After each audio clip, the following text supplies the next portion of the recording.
Kenya's youth are our inspirations. Inspirational.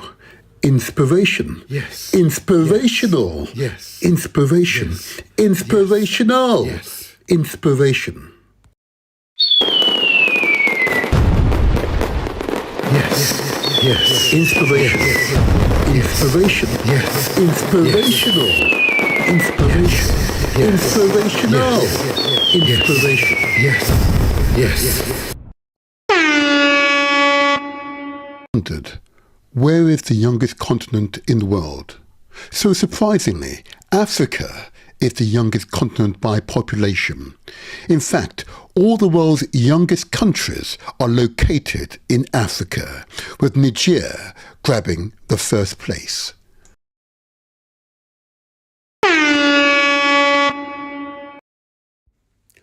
On a continent that is home to the youngest population on Earth, a quiet revolution is brewing. It's not a revolution of guns or government, but it's one of ideas, code, culture, and connection. At the heart of this shift is a generation that has been consistently underestimated, a generation that sees the challenges of the past not as a roadblock, but as a launchpad. They are Africa's demographic dividend. It's the greatest untapped resource and its most potent, powerful, secret weapon. So forget the Africa you think you know. This is a story about a new Africa being built in the bustling streets of Nairobi, the tech hub of Lagos, and in the minds of millions of young people who are done waiting for the future to be handed to them. They are building it themselves. And in Kenya, where a staggering number of people are under 35, a new ecosystem of organisation is channeling this incredible energy. This is the story of how they are empowering a generation to build a prosperous future, not just for a nation, but for an entire continent. The recent street protests in Kenya were in response to the proposed Kenya Finance Bill 2024, which aimed to raise approximately 346 billion Kenyan shillings through new and increased taxes on essential goods like bread, cooking oil and services, resulting from pressure by the International Monetary Fund, IMF, and World Bank onto the Kenyan government. The bill sparked mass outrage, especially amongst the Gen Z generation. Protests erupted on the streets and online under the hashtag Reject Finance Bill 2024. Ultimately leading to violent confrontation, the storming of Parliament, and the fatal shooting of several demonstrators. Facing immense pressure, the Kenyan president vetoed the bill, withdrew it entirely by June, and enacted a new appropriation bill to manage the fiscal gap. The means used by the government to suppress the protest has left a lasting legacy. The protests were met with harsh responses. Police used live ammunition, tear gas and water cannons. The president issued the now notorious shoot in the leg order to the police, which symbolises the severity of the crackdown. The problem has many roots. It's a gap between what schools teach and what the modern job market needs. It's the struggle of young entrepreneurs to get a loan when they have a brilliant idea but no collateral. It's the feeling of being politically voiceless. It's the crisis of hope. The sense that you are on the outside looking in on a future you were promised but can't seem to reach. For decades, this frustration simmered. But what happened when the energy is finally harnessed? What happens when it's channeled not into despair, but into a powerful, continent-wide idea of self-reliance. The answer lies in the revival of a powerful idea, Pan-Africanism, born in the 20th century and championed by leaders like Marcus Garvey, Kwame Nkrumah, Patrice Lumumba. Pan-Africanism was the engine that drove decolonization. It was a call for unity, solidarity and self-determination for all peoples of African descent. And for a while, after independence was won, the idea seemed to fade into the history book. But today it's been reborn, reimagined, reclaimed by Africa's youth. This isn't your grandfather's Pan-Africanism. It's pragmatic, digital, borderless. It articulates not in stuffy conferences, but in social media hashtags, Afrobeat lyrics, and the business plans of tech startups. Young Africans today see their struggle as linked. A young activist in Johannesburg fighting for education reform feels connected to a Nigerian innovator building a fintech app for farmers. They are linked by WhatsApp, by X, by a shared hunger to solve their own problems. The modern Pan-Africanism is a direct response to their challenges. Faced with unemployment, it champions entrepreneurship and an integrated African market. Faced with political exclusion, it demands good governance, using digital tools to organize and mobilize. Faced with a world that has often twisted their story, it champions a renaissance of African culture and art as a source of pride. It's a movement built on the belief that the solutions for Africa are in Africa and specifically within its people. This revitalized Pan-African spirit isn't just an idea. It's a playbook, and all across Kenya, an ecosystem of dynamic, youth-led organisation is putting that playbook into action.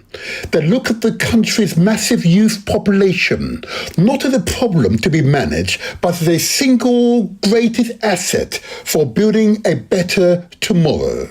The approach is to build on the core pillars of Pan-African vision. They work to break down the invisible borders that divide young Africans, not just by nationality, but by ethnicity and geography.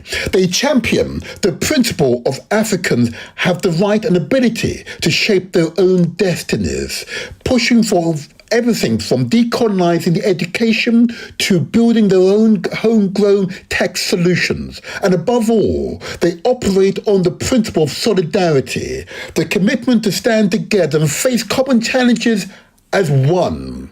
These organizations aren't just providing aid, they are providing a new mindset. They empower young people to see themselves as active agents of change, connected to a vast network of peers across the African continent. Now think about civic engagement. Many young people frustrated with politics. An organisation like the Motherland African Youth Organisation channels that energy constructively. They run workshops that don't just teach civics from a textbook, but bring in young people's dynamic local leaders to share their real-world experience. They run simulations of countries' budget meetings, showing young people how to influence public spending. Suddenly, politics isn't something that just happens to them, it's something they can now shape. And finally, consider the power of culture. Reclaiming the narrative is a huge part of modern Pan-Africanism.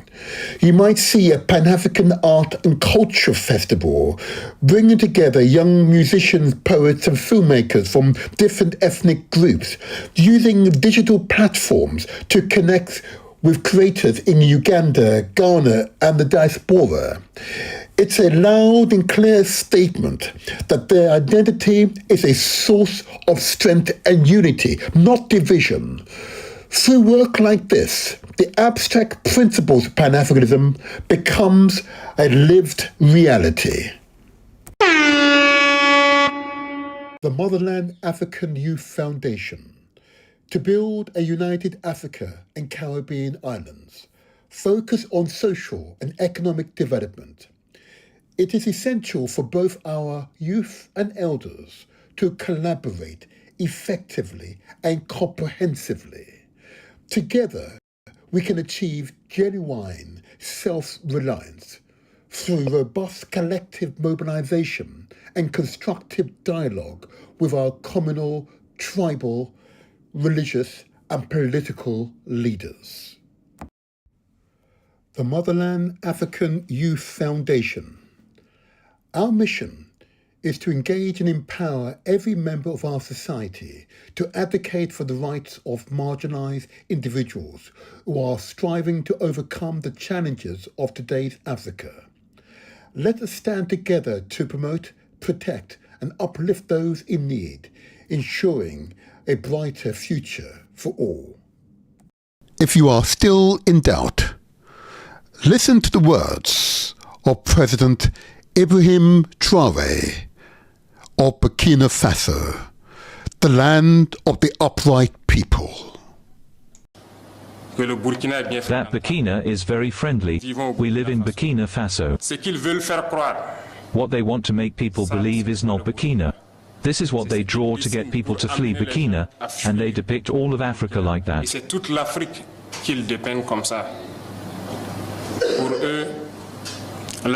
For them, Africa is misery. Africa is famine. Africa is war, but it's them who are responsible for this war. We need to unite, but they have always been there to divide us, to be able to reign on us through slavery. Our ancestors experienced it, and until today, we have it fed up in our flesh, but it continues. Our great people were deported, tortured, and again when they had their war, we supported them, but they paid us in monkey money.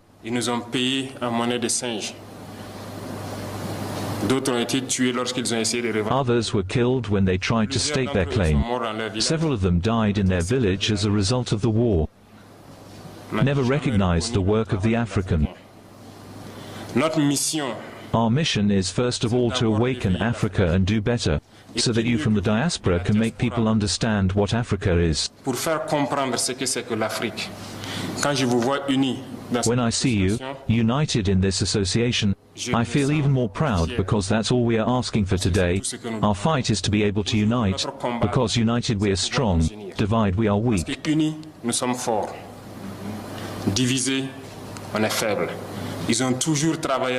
They have always worked to divide us, so I urge you to spread the message so that Africa can unite it. We have been lucky or unlucky enough to live through war for several years, and at some point, we had to say enough is enough, that we are fed up. We have taken our responsibilities, and we realize today more than ever that we were right to take our responsibilities. Because these armies that were installed here were never able at any time to monitor our territory, to see the terrorists who came to kill us and leave with all the means they had when we asked them to leave. Comrade fighters, for freedom, for sovereignty, and real independence, hello. Let us give thanks to God who allowed this day, day 11, to take place, and that we could meet in this bowl of the Palais des Sports to discuss the future of our homeland. Following your decision on May 25 to entrust us with the destiny of our homeland for 5 more years, be grateful for it. We do not see this as a mandate, but we understood it as a message that was given to us. And the message was very well received. And we will do everything to always earn your trust.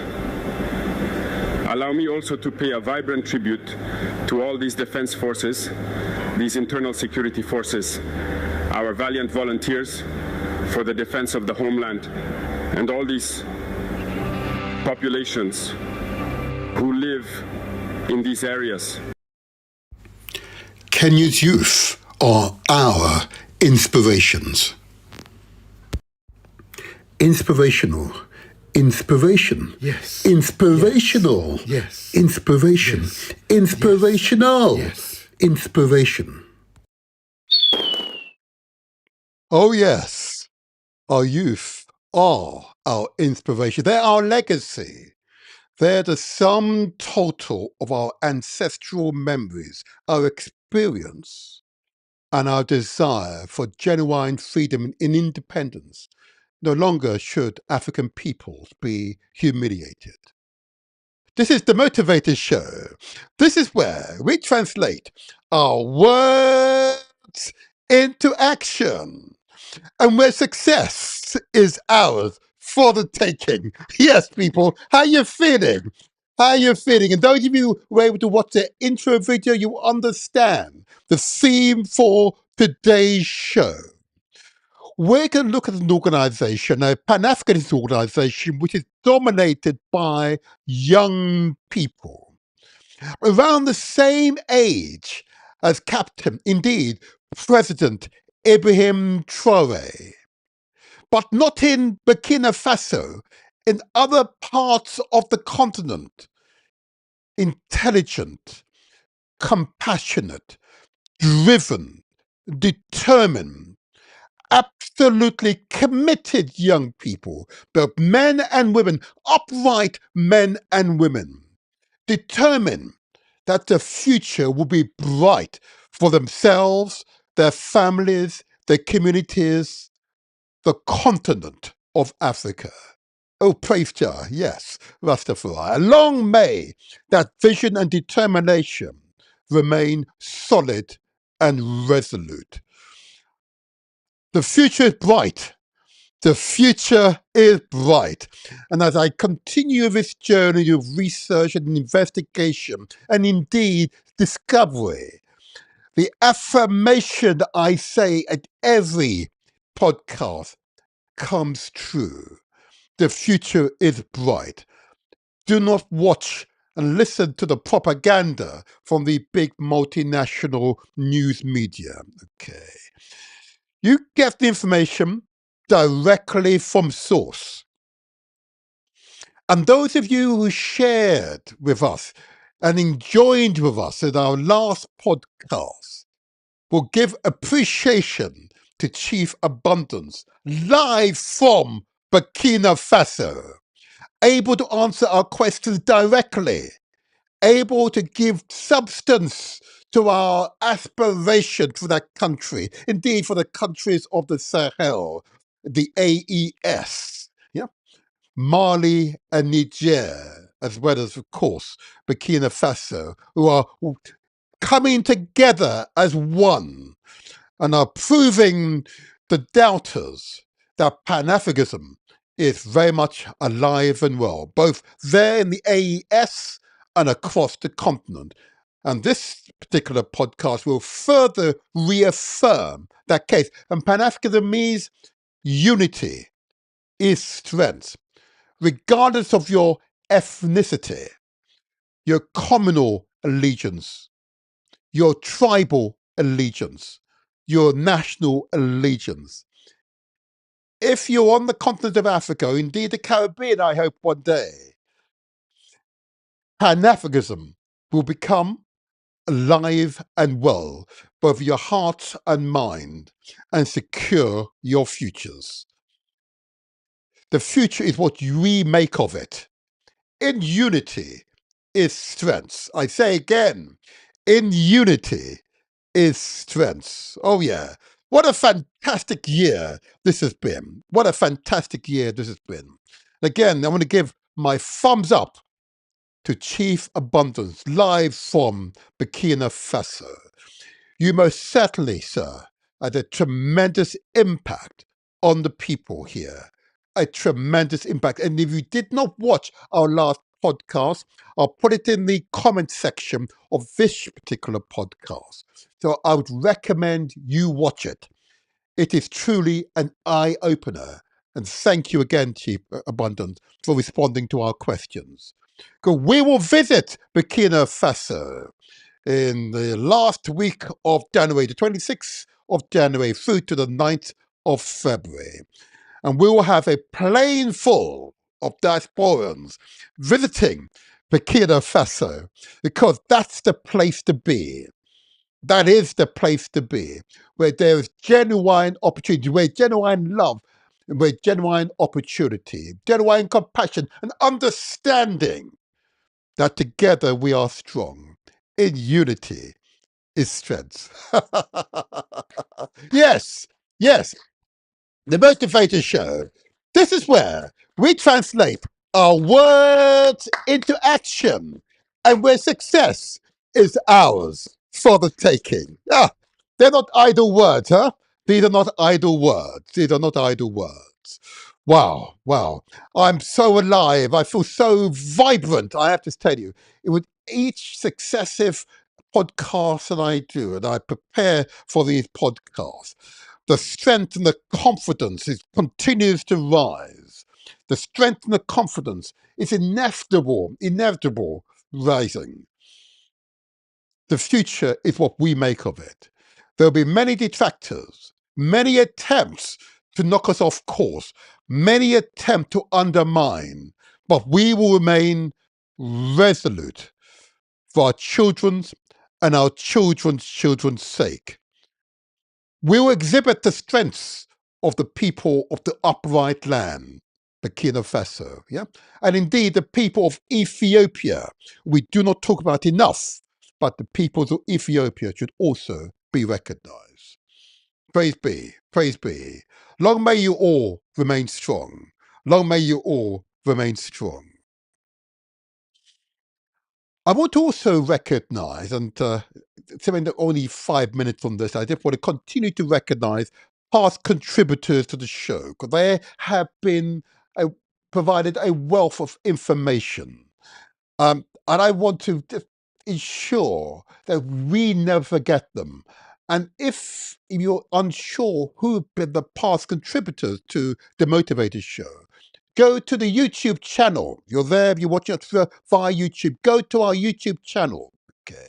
And you could see the past shows, the past subjects tackled. They're all focused on your development, your enrichment, both physical, spiritual enrichments, yeah, and of course material enrichments. Okay. I want to give a big shout out, and I want to do this very carefully. I want to give a recognition to an initiative which is again underway. And many of you will recall I gave light to it at our last podcast, but I want to remind you of its importance. Okay. That's an attempt to establish a treaty that encompasses all of the historic Africans, people like myself, who've been away from a family point of view for generations. But members of my family, including myself, are visiting and reconnecting with the ancestral homeland of Africa. Mhm. Very, very important, very important. Okay. But this treaty that is being promoted gives us a seat around the AU table. Mhm. But we need to come together so we can take advantage of the openings created by the AU, designed to give a recognition and hear the voices of the diaspora. Mhm. And many of you recall that wonderful episode that we did, which we had Solanke Bolankia. Okay? And what he was able to do is articulate the importance of the treaty. What he recommended, that what you should do is seek a copy of the treaty to study it. If you're an individual or an organization, study it. There we go. Let's put it on the screen. There we go. The Pan-African Treaty of the Sixth Region and the African Diaspora. Okay. It's almost a unique initiative in its format. Okay. To bring us all onto a treaty, and therefore we can convene. We don't have to be in person. We can convene through digital means these days, okay? But to obtain a copy of that treaty, and I urge you to sign up to it, okay? The email address to write to is as follows: The Pan-African Treaty, the African Diaspora, I know without the at the end, Pan-African Treaty, the African Diaspora at gmail.com. There it is on the screen. Okay. Again, I'll put references to this in the comment section of this podcast. I positively urge you to sign up. We're getting organized. This is Pan-Africanism alive and well. Yeah? These are not idle words. This is Pan-Africanism in action. Remember, this is the Motivator Show. I say again, this is where we translate our words into action and where success is ours for the taking. Yes, we mean it. I mean it. We mean it. Yes. This is not some armchair warrior stuff. This is real action where we get up and we engage. We get up and we engage. We get up and we speak to those who we don't want to talk to. But there's a commonality between us and them, and we will talk to them, and we will build those bridges, and we will live up to our creed, so that we're no longer divided along ethnic lines. We're no longer divided along communal lines. We're no longer divided along tribal lines. We're no longer divided along religious lines or political lines. We understand that which we have in common. That is Pan-Africanism in its essence. African unity. In unity is strength. I know you all understand this. That's why you're watching, you're listening here to the Motivator Show. But I need you, we need you to share that message across your families, across your communities. Yep. Encourage them to watch and listen to the Motivator Show so they can be totally seeped, totally absorb the conviction behind these words and our determination to succeed for our children's sake.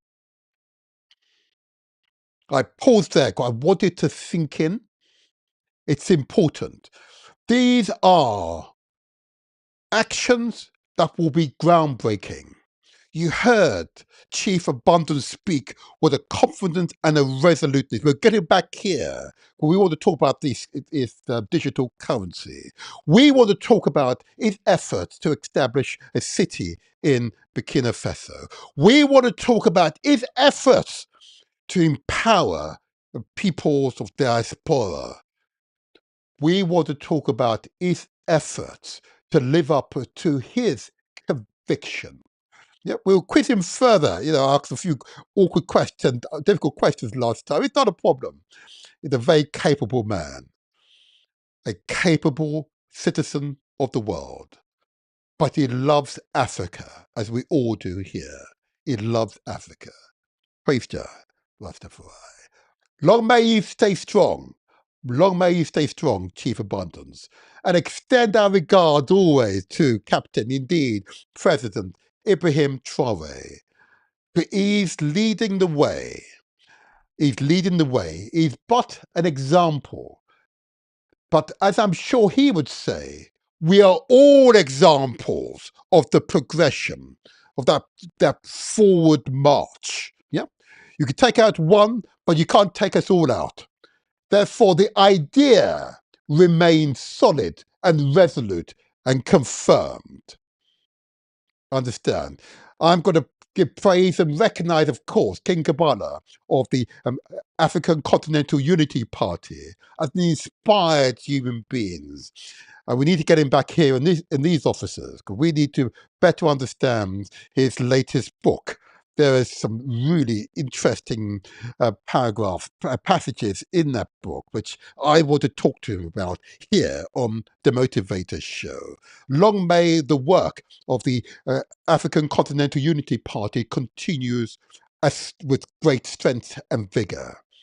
Of course, there's another organization that we will refer to in this podcast, which should be an integral part of that party. Oh yeah, we'll get to that later on, don't you worry. Because my guest, you will find to be truly an inspirational personality. Truly inspirational. Wow.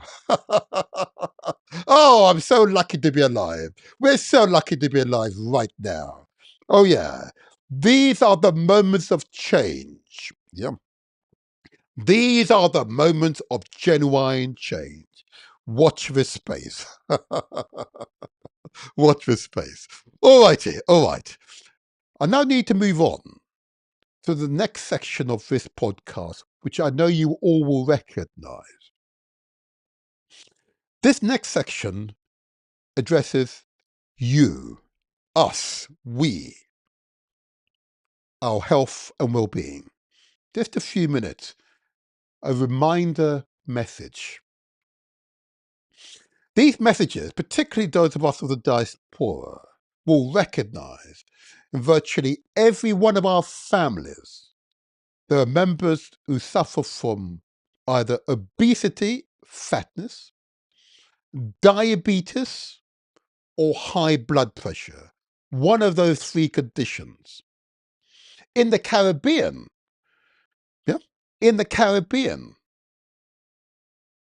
diabetes is an epidemic. But they don't talk about it. Oh my God, I just don't understand it. They don't talk about it on their podcasts, on their news media enough. As if they've accepted it. No, it is not. It's not acceptable, and it's not inevitable. We must take steps to arrest the rise of obesity, fatness, particularly amongst our women. You look around in every street corner, you encounter far too many of our women who are obese, fat, bigger than the men for their height. Yeah, we encounter far too many people who are weighed down by diabetes or high blood pressure. And the other conditions which we must be mindful of course, emphysema and asthma, which pervades the communities. Okay. Yeah, cancers being another. We must do better. We must care for each other enough to remind them of the key messages, key actions that we need to take to arrest the prevalence of these conditions within the communities. And I would be failing in my public duties if I didn't spend 5 or 10 minutes just devoted to lifestyle messages. I've suffered far too many people this year who have died before their time. I know they've gone to our ancestors, but many have gone to our ancestors before their time. If you're passing here in the West before your 70s, yeah, or before your 80s, then they're passed before their time. And we collectively have a responsibility to prevent this occurrence. It's happening too frequently within the African heritage communities. And therefore, the Motivator Show takes a responsible stance and will devote just a few minutes to lifestyle messages. I know you would understand. But I'm not an expert. I'm not an expert in these matters. I bow to those who have devoted their lives, who have the professional competencies, the qualifications to give advice on our lifestyle. So therefore, I defer to such an expert. I now defer to Professor Kevin Fenton, who is the Public Health Director for London. He's a man of African heritage, highly intelligent, incredibly compassionate, totally devoted to his profession. I invite you to look him up. If in doubt, ask questions. But I want to play for you his messages, his key messages. They only take a minute or two for us all to be mindful. Okay? If in doubt, ask questions. I say again, if in doubt, ask questions. So listen to what the professor says on this subject. Okay? Just listen to him. not me. Listen to what he says. And I am assuring you, when you listen to him, upon listening to him, just consider his words. There's no imposition. It is totally your choice. Professor Kevin Fenton says, I'm a public health director. Here are 5 things you can do to improve your health. 1. Mindful and balanced eating. Nourish wisely. Eat whole, balanced meals with awareness to support energy and well-being.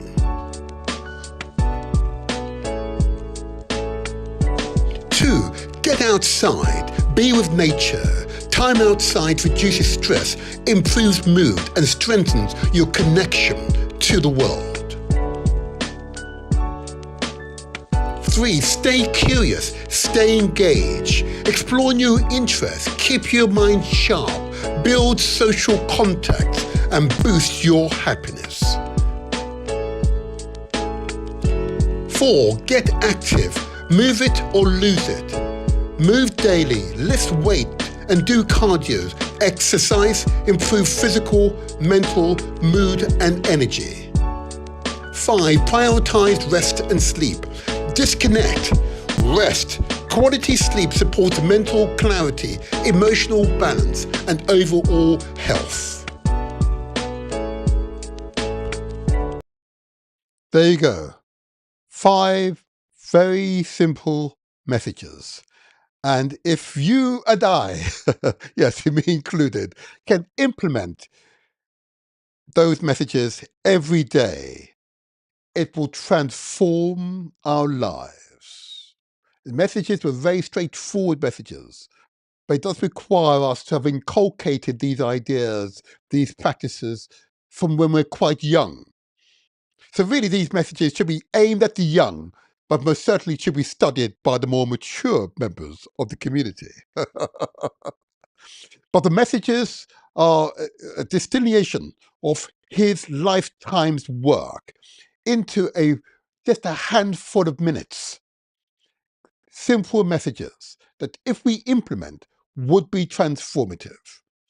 And I urge you to replay this video, replay this podcast, okay, so you can inculcate his messages into your lifestyle, so it becomes unconscious behavior. You don't have to constantly think about it. It does take practice, I'm assuring you, it does take practice. But in doing so, you strengthen yourselves. You express love for yourself. You express love for your family. You express love for those you encounter. You express love for humanity. Because we're all but one family. We are one species, one race. We are indeed the human race. And in doing so, those naysayers, those who would have you believe that it's me, I must have all the wealth for myself, greed, hubris, they will no longer rule the roost. Because those sane people who are compassionate and understand the value of serving others, who understand the importance of supporting those in greatest need, those who are weaker, frailer than us, those who need our support. Understand, those are the moral values that will support and ensure the growth of our civilizations across the world. It is those principles that we need to operate by. So what I'm heartened by is the numbers of you who've heard those messages and have organized yourselves into exercise groups, keep fit groups, health groups across Britain and beyond, and have heard those messages and have implemented those messages as part of your exercise with others around you. And in doing so, transforms your health profile, your health outlook. And in doing so, give the highest expression, in my view, of God's. That is, to being able to be the very best version of yourself, both physical, spiritual, intellectual version of yourself. And in doing so, you transform yourself and the world together. Because it's a cumulative impact. Each of us have that individual responsibility to take responsibility to implement that will improve ourselves and our families and our wider community. It's a cumulative impact. We are all change makers, yeah? As King Kabbalah would say, we are all responsible, yeah? You heard in the intro video, we are all agents for change. Yeah.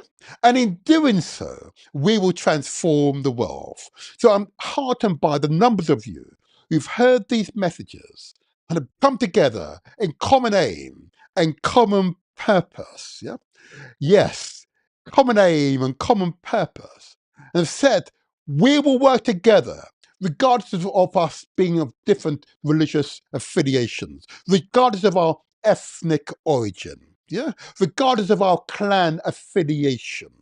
Yeah, we will come together in common aim and common purpose, but we are all human beings. That is what will transform the world. You no longer be seduced by those naysayers who believe me, us, we, we're special, we're different. Oh my gosh, we are but one family. We are but one human family.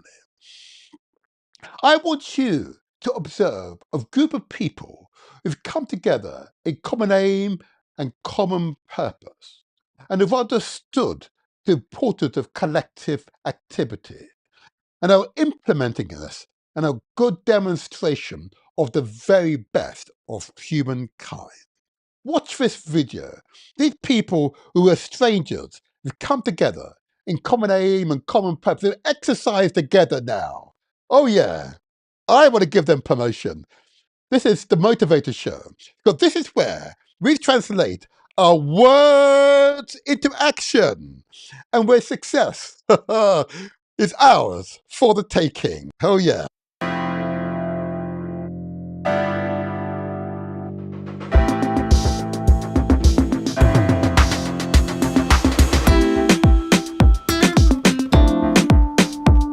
Yes, they've come together in common aim and common purpose to exercise together.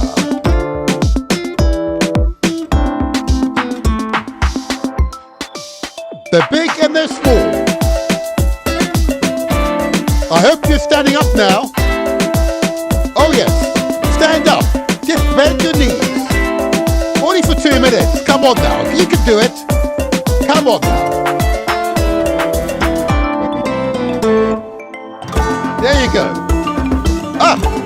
Yes, I see you. Oh, hey, you're not sitting down still, are you? Come on, get up. Just stretch your arms a bit. Come on, just like you're on the screen. Come on now. You prepare yourself to what to come on the Motivator Show.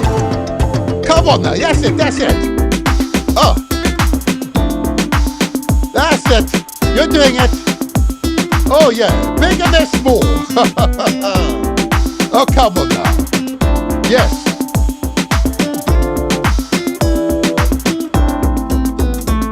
It's happening, it's happening. You've got it. That's it. Oh, there's some sweating coming on now. Yeah, if you're not sweating, you ain't really pushing yourself. Come on. That's right. Exercise like this. Oh, she's smiling. She's enjoying herself. Come on. Oh, yes. There's the water. That's your reward. There you go. Oh, there's the children there. Do you see the children? They brought their children. That's right. Good habits. Get the habit from their young.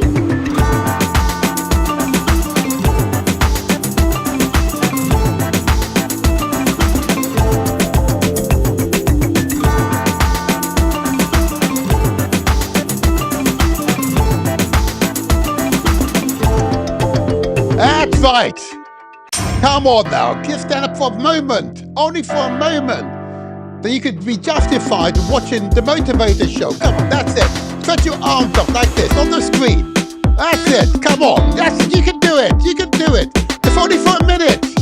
Oh, you've had a few days, a few weeks to your life. Come on now, that's it. We've got to care for each other. Oh yes, that's it.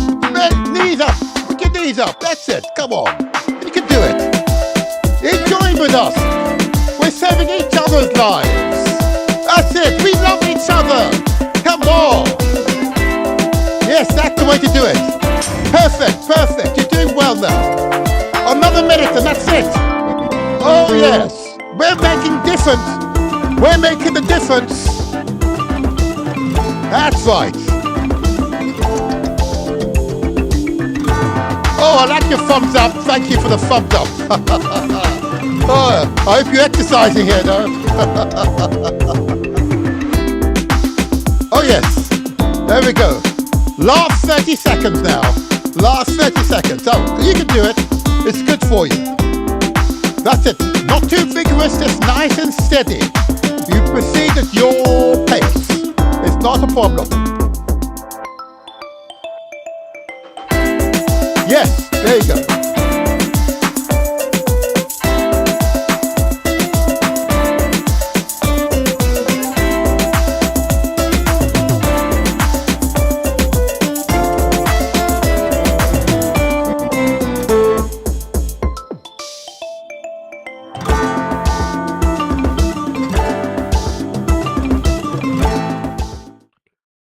Okay. You have to love them, huh? They're dedicated to come together in common aim and common purpose. You know? And today, in fact, they're holding a sports day here in London. If you're in South London or in London at all, or you're visiting London, why not visit them? They'll be at the Southwark Park, okay, which is in Southwark in London. Okay. You're all most welcome from, I believe, from 11 till 6 today. They're having their sports day where all the members who've ever come to the exercise session are coming along and they're competing against each other, different ages, it doesn't matter. It's a fun day. It proves the motto of the Motivator Show, come together, common aim and common purpose. Yeah, we're working together regardless of your ethnic origins, regardless of your religious affiliation or your clan affiliation. We come together in common aim and common purpose. Your health is your highest wealth. I say again, your health is your highest wealth. That's what we need to remember. That's the highest wealth. All this monetary stuff is not that. Your health is your highest wealth. Well done to Countdown. Come to Southwark Park. Yep, Southwark Park here in London. Okay? And they're there from 11 until 6. Enjoy with them. Enjoy with them. It's their sports day today. Why not join them? You know, it'll be fun. Come on now. It'll be fun. But if you're not able to come out and meet them today, why not attend their exercise sessions? Again, I'm happy to give them promotion. Again, based here in South London. I'll put it on the screen for you, for those of you who are not sure by now. They now call themselves Countdown Health and Wellbeing. They meet every Monday and Wednesday from 6:30 to 8 p.m. And they're based at 12 Tatum Street, Tatum Street. That's Wharf in London. And the postcode, just make sure you've all got it right, and that's SE17. That's S for Sierra, E for Ethiopia, 17. 1 T for Tongo, N for Nigeria. There you go. That's where 12 Tatum Street. And their email address is countdown0405 I say it's countdown at 0405 Or if you're in London or in the UK, the telephone number to call just to check in is 07960 803 588. They are an organisation I have no problem in supporting. Given light to them. They've come together in common aim and common purposes. I've listened to the Motivator Show and put these words into, translated these words into action. Thank you all, for all of you. That's, of course, Ishmael, Cardi, Martha, and the rest. Those of you who've come together to take care of your health. Well done. I know there are other groups across London and other parts of the country and across the world who've come together in response to these podcasts. Okay, send your details in. I'll give you promotion. Don't worry, I'll give you promotion as well. Okay, simply count down our closest to me. That's the only reason why. I'm assuring you, Organizations like that are impactful. They are making the difference. Equally, I want to say to you that our podcast of last week was impactful. And what was clear, following on a letter I received from Chief Abundance from the Ibrahim Traoré regime of Burkina Faso, that they are actively seeking means by which they can build infrastructure in Burkina Faso. Okay, we will visit, as you know, later, early next year. Okay, but the letter was very specific. Infrastructure, particularly schools. Want to build schools. Okay, I know amongst my immediate network and beyond, we more than both have the resources and the skills to build schools and medical centers in Burkina Faso. Okay. I wish to hear from those of you who are not in my immediate network, but want to be involved in such project, either to contribute professionally or have the financial resources or other skills that you believe will be useful to enable that project to come to pass. Okay? With a very high level of confidence we can deliver the project, but all is well. We never have enough of you. Okay? So reach out to us. Reach out to us. So first of all, what I'm going to do, I'm going to give light, of course, to the Motivator Show's general email address. Let me do this first of all. So this is the Motivator Show's general email. So the Motivator Show 501 at gmail.com. If you wish to discuss any issues with me or the team here, this is the email address to use. It's the Motivator Show 501 at gmail.com. Okay? We welcome your feedback in response to the contents of this show. We welcome your feedback. Thank you for all the feedback we have received to date. But we intend to have at least between 200 to 300, particularly diasporan Africans, who will be part of the Motivator Show delegation to Burkina Faso. And we all will be treated with the most highest respect, as we've given every assurance by Chief Abundance. Okay? So the date at which we're going to be there, let's put those details on screen for you. Okay, I'll put it on screen for you. There you go. So those of you who wish to be a part of that trip, that memorable occasion, we'll be going and visiting Burkina Faso the 26th of January to the 9th of February 2026. And if you wish to be a part of that delegation, it's important that you express your interest ASAP. We've got over 200 already, but we want to get above 300, okay? So here is the details. The email to send your expression of interest, what we need is your name, address, and a telephone number. Your name, address, and telephone number. But the email address to address it to is as follows. The future is Burkina Faso.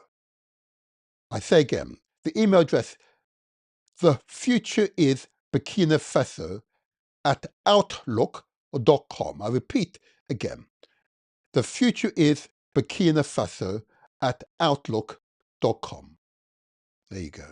That's the email address to submit your expression of interest. We need your name, address, and a telephone number. Okay, that's what we will need.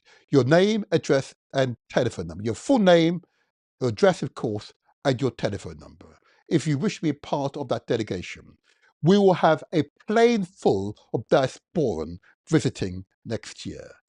Be a part of it. It will be truly an inspirational experience. Of that much I can assure you. Of that much I can assure you. We will take care of much of the usual formalities in terms of the visas and so on. With what we need to just to ensure we know who wishes to accompany us. Okay, the final details in terms of cost will be followed lately. But first of all, we need your confirmation of who wishes to attend. Okay, well done you. There you go. All righty. what I think I now want to do is turn to the theme for today's show.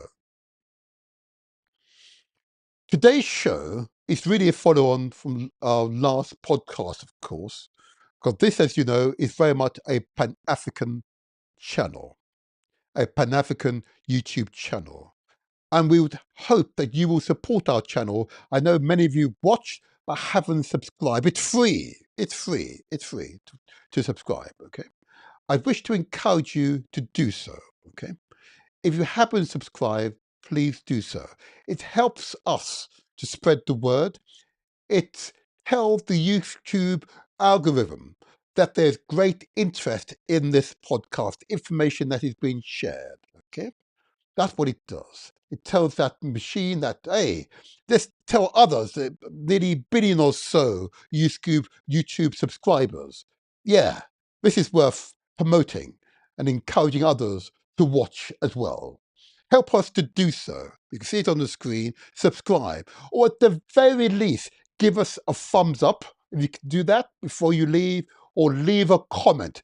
We enjoy your comment and thank you for all of you who have commented on our previous podcast. Thank you for your support and those warm words. Okay, thank you, thank you. Now I want to wish to turn fully to the theme for today's podcast.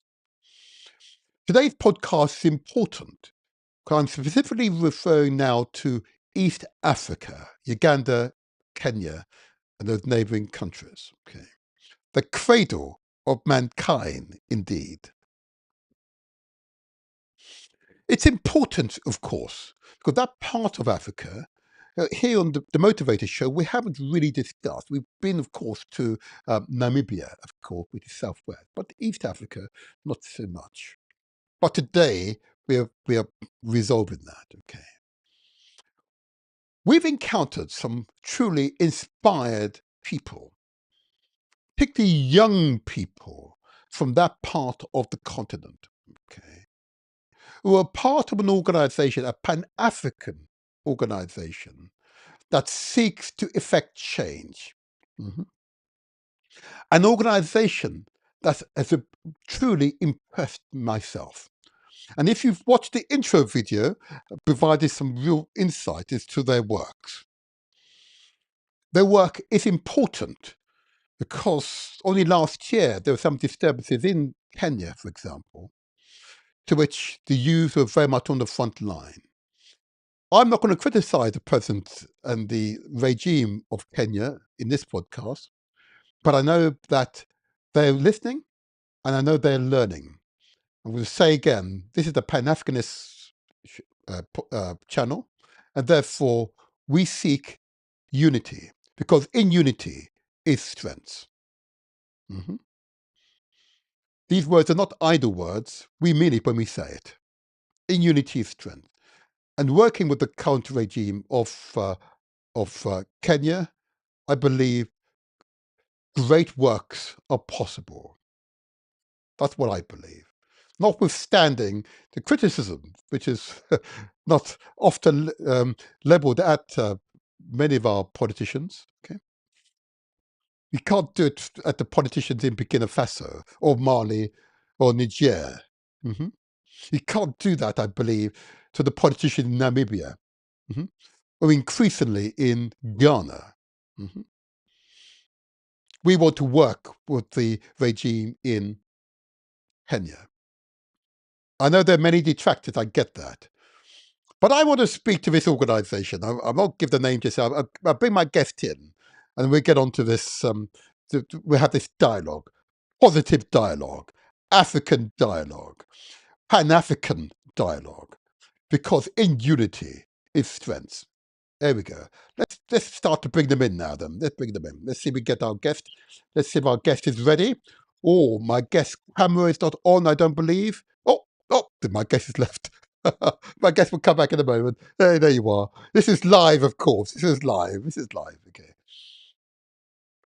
But the importance of what I've learnt this past few days about Kenya and Uganda, about East Africa, it is truly a mind-blowing experience So there was a series of podcasts where we'll be focused on that part of the world. Okay, I'll bring them in now. Let's see if we can work this time round. Okay, hopefully my guest is ready for us. My guest camera is still not on. Oh, okay. Oh, okay. My guest camera is not on at this stage. First of all, can my guest hear us, first of all? I'm trying to do this. Yes. Okay, there you are. Okay, I'm sorry yes. for that. It's okay. You might have to give remember the permission for your camera to use the software to use your camera. If you remember, that might be get over that problem. That I've might be done help that. you. You did that, okay. Can you see yourself on the screen? Can you Not see yet. yourself? I'm only Ah, seeing yourself. Not yet. right. That means in that case, then your camera is not activated. If you can't see yourself on your own screen, then your camera is not activated. So if you just check your camera Okay. settings, okay, she's gone. She'll come back to us. This is live. There you go. Those of you who watch the edited version won't see any of that. You'll just see the interview. But this is well. But it's good to do it live. It's raw. It's untainted. You see. Yeah. I could do a polished exercise. I would record it. The world isn't such polished. No, we're all full of imperfections. That's why we get over the technical problem. But the audio is good, and next time, if the audio remains that good, we will continue as is. Because it's not the visual impact; it will be the audio impact that will be profound. Because there's much information that we will share with you on this podcast, and as it is clear by your feedback to us that these podcasts are truly inspirational and have been passed on to friends, families, networks, and beyond. Thank you for doing so. Thank you for doing so. Okay, let's see if I believe we have success. We have success. What a wonderful African face. Oh my gosh. I've got to be careful now. I'm not going to say that too often. There you go. Good morning to you, ma'am. How are you? I'm good. How are you? I am very good. Oh my gosh. Your smile is so bright. I have to respond in kind. Thank you. Thank you. We call it positive vibes. That's what we call it. Positive vibes. Yeah. Good energy. Good morning. Now, I've had the pleasure of speaking with you extensively. You can ask many detailed questions. It is good. So I feel as if I know you. So I'm going to invite you, please, to just give your name, the organization that you're from, that you represent, and you may wish, if you can, recall within the past 12 months an event or activity which has been a successful one that you can share with me and the audience of The Motivator Show. Over to you. Your name and organization first. Okay, thank you so much, sir. My name is Lilian Niva Magero. I'm from Kenya, but I'm an African woman. Hey! I hold on. No, let me just clap you now. Hold on. No, don't say any more. I would have really clapped you. Oh my God. Yeah. Hey, an African woman. Yes. An African woman. Yes. She said it with such pride. Hey. Yes. Okay, I work under Motherland African Youth Foundation. And under Motherland Youth Foundation movement, under Youth Foundation, we have other organizations that we are working with because we are on a mission. Yes. And our mission is to make Africa great. So any organization that has working on the mission and the vision that we share, we are very happy to partner with them, and we are partnering with several of them. Okay. So basically, now, that's what. Can I encourage you now, just in the past 12 months, to share with us an activity or an event that you feel has been successful that you can share with us here on the Motivator Show? Okay, the first thing that I will be proudly to share is that we are already registered in more than 10 African countries. Whoa, And that is a really? plus, because that one is one way of, like, even the government to trust you to register in specific countries in Africa. It's not Yes. something Yes. easy. So that is our Yes. first achievement. And another achievement that I'm proudly to share in terms of activities, that we also have a radio program under Galaxy Radio. I'm always mentioning that Okay. radio program because that is Yes. where we share everything, our objectives. That is where we discuss on how we can be united as Africans Absolutely. without Yes. limitation. And another Absolutely. activity that I will proudly share is that right now we have a feeding program with the street boys, and also we have projects whereby now we are practicing agriculture. And basically in Okay. Zambia we have a land whereby, and this food that we are producing, we have Zambia, Kenya, and other countries. This food that we are producing, it is helping us to give back to the community, to help the community, and also to make organization to be sustainable, because we don't have funders. We only contribute the little we have on our own. And that is one way of making making people to be responsible and also to work hard, so that we don't just wait to be given. We work hard to get, and also after our hard work we share with others, we improve the life of others. And another thing is in terms of peace and security. In terms of peace and security, we have been partnering with a different organization, and we have been traveling all over Africa, different African countries. Like last month, I was in Ethiopia, and in Oh. Ethiopia, we had organizations like African Union. We had a code and other stakeholders, and our main reason why we attended that conference, because we had different stakeholders all over the world, and our mission was to ask and come up with a proper way on how we can promote peace in the continent, and also how can we promote unity. Because at times Absolutely. I just laugh. People will talk about unity. You are talking about the unity of Africa, but you are doing nothing. So we Indeed. encourage Indeed. the young people. Yeah. We encourage in young people to take these spaces. And not only the young people, even in the communities where we are coming from. Sometimes we say that we can improve something, but your immediate neighbor, what are you doing on Yes. the ground? That's right. Because That's your right. neighbor is suffering, but you assume everything is right. So these are the Indeed. things that mostly we do around, and also we encourage young people, because we believe that we are the future. We are not even the future leaders the way they call it. We are the leaders of today, and forever we are the leaders. So we Okay, have to hold take there. responsibility. Yes, absolutely. You give too much away too quickly now. I want to do this nice and slowly for the audience.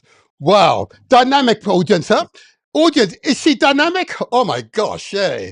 Now, if you've got a million women like this on the continent is in good hands. Yep, that is assured. The continent is in good hands. Can I just, before you move on, because you said so much there, and I wasn't anticipating quite so much, which is the way forward, I have to say.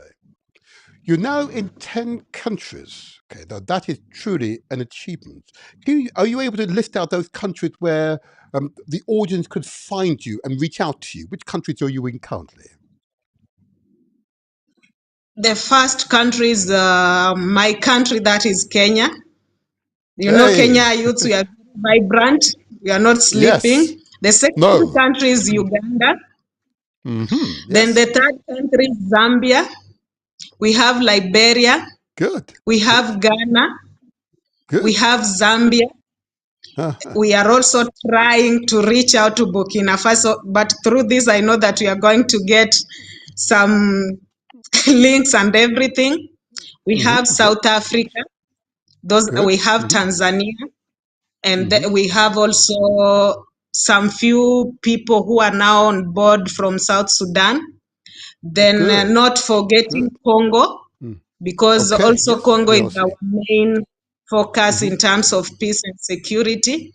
Those are Yes. 10 countries that I have already mentioned, and we are still making efforts to reach out to the remaining countries. Like Ethiopia right now, we have a foundation there, and we have young people. There's a process that we normally do it, which I will mention later. Those are 11 countries that I'm proud to mention that we have roots inside, and we are inside. We are doing Very good. different things. And Nigeria, I Very was good. also Very good. forgetting Nigeria. Oh, Yeah. okay. Oh, wonderful. That's serious work. That is serious work, and you are right to gain that level of recognition. And I understand the challenges of gaining recognition in some of those countries. So I know it's very challenging. So it's an indication of the quality of your work. It's been scrutinized. Yep, this is why they're here. It's been scrutinized, yeah? and resolved to be compassionate work, supporting those in greatest need, and particularly helping those of the young who absolutely need all of our help in order that they can fully establish themselves, both in their families and their communities and society generally.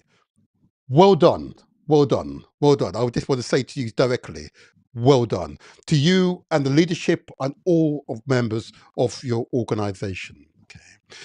Of course, as part of your intro, you may have anticipated some of my questions, of course, which is what I want to get right. Okay. But I wanted to put my initial question to you, but as I said, you have described it, but I want you to reiterate what is the vision of the Mother African Youth Foundation? What is its vision? Okay. The main vision of Motherland is to see Africa as one country within her people, free movements Yes. within continent, and Yes. upholding also African cultures, development, and empowering Yes. youths, women, initiatives, projects. By empowering, we need to support them, because we cannot Yes. just say that we are now empowering by the word of mouth. We have to come up with projects that support them and also improve the living standards of different communities within the continent. And also in terms of culture, culture is the only way that unites us, we as Africans. If we can uphold our cultures, our cultural way of life, that is also our main focus, that we have to make sure that Africa is united. And in terms of culture, we improve our culture in so many ways. And we go back to the days where our ancestors, whatever our ancestors were doing, we have to embrace it and Yes. make it practical. Well said. That's very, very well said. Very well said. That's a big vision. Yep, a powerful vision, a Pan-Africanist vision. Okay. Can I ask you as regards that vision and the traditional leaders? Okay. And I've had reason over some years now to look closely at traditional leaders and their hold over our worldview, not dissimilar, of course, to religious leaders, of course. Okay. Have you found that traditional leaders, leaders of clans, leaders of tribes, of communities, share your vision, or do you have to adapt the vision based upon their worldview, in your experience? The first thing to answer that question is that before you implement any project within the community, you have to look at broadly at the vision, and you also have to involve the members of public. Yes. So public participation has helped us to also come up with this vision. And the key gatekeepers of these members of public are elderly, the Elders. Yes. traditional elders. Yes. In most of our communities, I won't lie, because I don't think it's only in Kenya. I've seen it everywhere in Africa. Yes, We indeed. realize that at times, even we women, when it comes to decision making, we have our traditional leaders who are elders, who are in charge like of everything. So for you to make them understand what is happening or the vision that you have to engage with them. You have to discuss with them. You have to reason with them. It's not something that will just wake up one day and be like, this is what we want. In Africa, it doesn't work that way. You have to involve the members of the public. You have to respect them in a way that you engage them, you bring them on the table in terms of decision making. You bring women, you bring all the stakeholders, then you have a dialogue. So through that dialogue is when now you will also allow them to make decisions as you help them by telling them that these are the positive impacts and these are the negative impacts. So we will have to weigh on the table. Then we will go with what is right for us. So community gatekeepers, which are the elders who are in charge of clans, because we also have different clans. If you just come up with anything and decide on your own, it will never be smooth from your side. That's right. But when you involve them, you engage them and you make them understand that this, as young people, the same way I said that as much as we are the young people, we always have people who guide us. And we listen to them for us to achieve our mission, for us to make Africa great. We can't just come up with our own decision. We have to engage them. And we also tell young people in most times that at times you will get even these community leaders. Most of them, their level of the education is not the same as yours. But now when you are with them, that pride or whatever the level or whatever, you put it aside. When you are engaging with them, make them understand that you respect them no matter your level of education. And their decisions also matters. And their contributions also matters. So that is something that we respect so much because we work within the community. And we have to bring a change within the community. So those are the things that we respect and consider so much. And they have really helped us. Yes. I've investigated, and I can affirm to the audience that what you've just heard, 100% correct. That mutual respect, once it's been earned, has enabled this organization to grow. Its sincerity is beyond doubt. You could hear Lillian speaking with that conviction that she's a proud African woman. Well said, huh? Well said. Oh, well said. Okay, we've talked about the vision, and that vision is being shared even with the traditional leaders, the gatekeeper, the clan leads, and so on, and they are coming on board. But I'm also conscious, of course, about implementation. What is your mission? How are you empowering people? How has the mission been implemented? Describe it and how it's been implemented. Go ahead. Okay, our main mission, because you can't do anything without a mission. You have to have a mission to achieve your objectives. So our main vision that always guides us is to unite Africa for said. social and economic development. Yes. African generation, both youths and elders, working holistically to attain self-reliance through collective mobilization and dialogue within various organizations to protect and caring for the marginalized people. That is our main mission. And we have to achieve it no matter what. We are determined. Absolutely.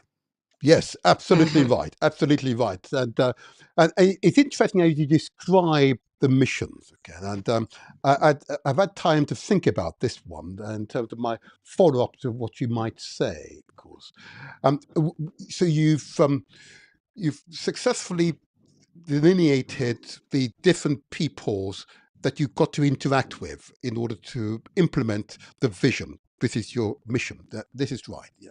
Okay. Do you find when you're implementing your mission that you find yourself in a quid pro quo? In other words, you give in order to gain, or do you find that those around you just want to give because they understand the big picture? how much work do you need to put in order for those who you're serving to fully understand the mission, that your mission is not for personal gain, it's for much broader African gain? Is there any contradiction, do you find? The first thing is that we are passionate on whatever we are doing, and we are doing it voluntarily. Nobody is paying us for this. No. And the mission is still guiding us in a way because we want to make Africa great. Yes. And for us to make African great, we can't do it with personal gain, whereby whatever you are is in your mind is what am I going to gain.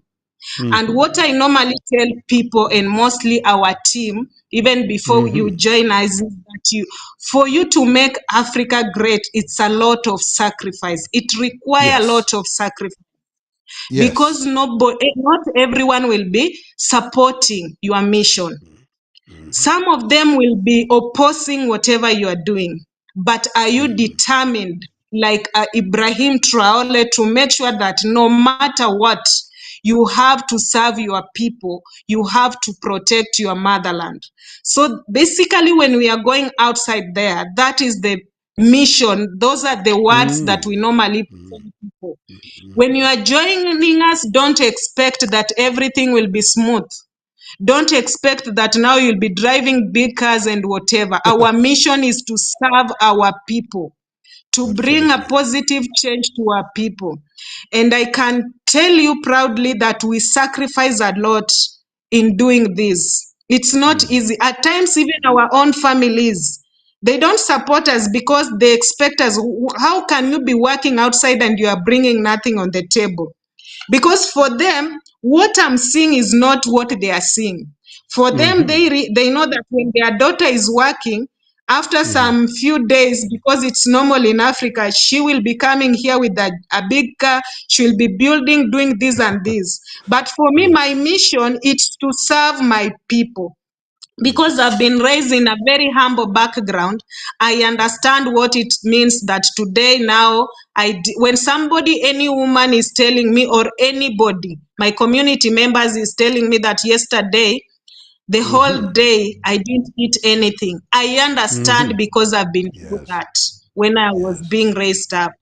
And even today, at times, I wake up when I'm smart enough to challenge people that I don't show off my problems.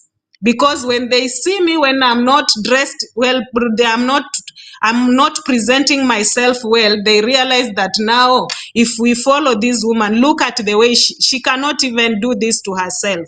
So we sacrifice a lot to make sure that we achieve our mission.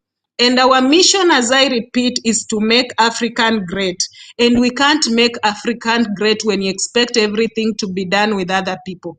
Or maybe we expect the white settlers to come and change everything in our life. We have to work on our own. We have to be united. And that is the reason why we are going to different African countries to make them understand what we are doing, to make them understand that we as the young people, we need to wake up and bring positive changes in the continent. And something else is that sometimes people thought that these freedom fighters, when they were fighting for the liberation of Africa, these people were sacrificing. You don't know how many tortures these people went through. So before you join us, we normally ask you questions. Will you be in a position to persevere everything that may come your way for the sake of Africa? Because within us, we know pretty sure that we have also those who will betray us. That one is a fact. At times, some people may come with smiling faces, but they have a hidden agenda. But the good thing through this trauma, because we have nothing that is easy, they will get it easily. Some of them, they normally give up and just walk out. So when they walk out, we don't sit back and say that now that everybody is walking out or few individuals are now not with us, we are now giving up. No, we always now wake up more stronger than stronger. And now we are on the ground implementing Yes. and making sure Yes. that we bring a change in the community, not just a change, a positive change within our society. Yeah. Wow. Wow. I see President Lillian here. That's what I see. Oh my gosh. This is that's what I see in you, presidents. You speak like a president, if I may say so. You speak as if you are a president. Ah, wow. I'm not normally lost for words, but that was very impressive. You are right, of course, and you speak way beyond your years. You know, in this Thank you. work, it is sacrifice, it's selfless. And if you're seeking to become wealthy, this is not the work for you to be engaged in. Okay, Mhm. you will be rewarded, but that reward is not necessarily in monetary form. There are higher forms of rewards which we as human beings need to survive, and that could be that someone gives you a bowl of food in response to your kindness. You know, that is enough. That is enough. Oh my gosh, I'm moved by your words. You said it with such conviction. Thank you. Thank Thank you. you. I'm proud. We are proud of you. We are proud. My next question, and I want to put this question to you in a way that is understood by both yourself straight away and by the audience. Does your organization leadership believe that Burkina Faso has undergone significant social change since President Ibrahim Traore assumed power? And can Burkina Faso serve as a model for Kenya, Uganda, or other East African countries to emulate? In fact, my question is proudly that is yes. Because as we work, that gentleman, I don't even call him the president because that guy is more than a president. Okay. For these 2 years, what this gentleman has done, it's more than something anybody else can do. And Yes, we support him 100%.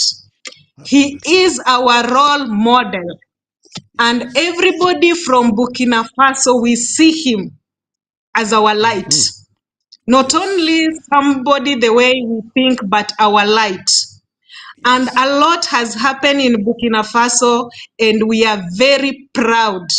And some of us, we are following the footsteps of Okay. Ibrahim Good. Traore and the people behind him, 100%. And we love him so much. And Wow. when we are proudly telling people that to make Africa great requires a lot of sacrifice, we can see the sacrifice that Ibrahim Traore is making on the ground. Yes. He's not only speaking, but actions are louder than even his words. His actions. Burkina Faso has really transformed. Yes. And it's something that we cannot just keep quiet. And we are ready to protect him in so many ways because we know what the enemies do. When they Yes. realize that we have an African leader who is giving back to the people are behind him. They always come up with a propaganda on how to divide or they come up with something that will identify his name so that they can divide the African people. But we Yes. can proudly tell them that there's no room for that. We are 100% behind him. And some of us, we imagine even in Kenya, at times I look at my president. It's not that I don't respect him. I respect him so much. But I look at him and ask myself, is this man not seeing what is happening in Burkina Faso? Because for Kenyan youth, we are very vibrant. We Yes. always call a spade a spade. We don't entertain nonsense.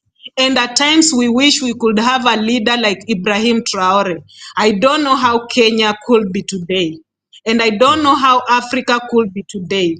And I need also to challenge the people who are listening to me because Okay. I know some of them are Please. Africans. And Go if you ahead. are Yes, not a please. leader Go today, ahead. I know that, yeah, one day you'll be a leader. Ask yourself a very simple question. Why is it that we can have 10 men, white men, or 20? They can sit down and come to an agreement for the sake of their continent. And then in Africa, we have 54 countries with 54 head of states who cannot sit down and come to an agreement and serve their people to the best way and protect their motherland to the best way.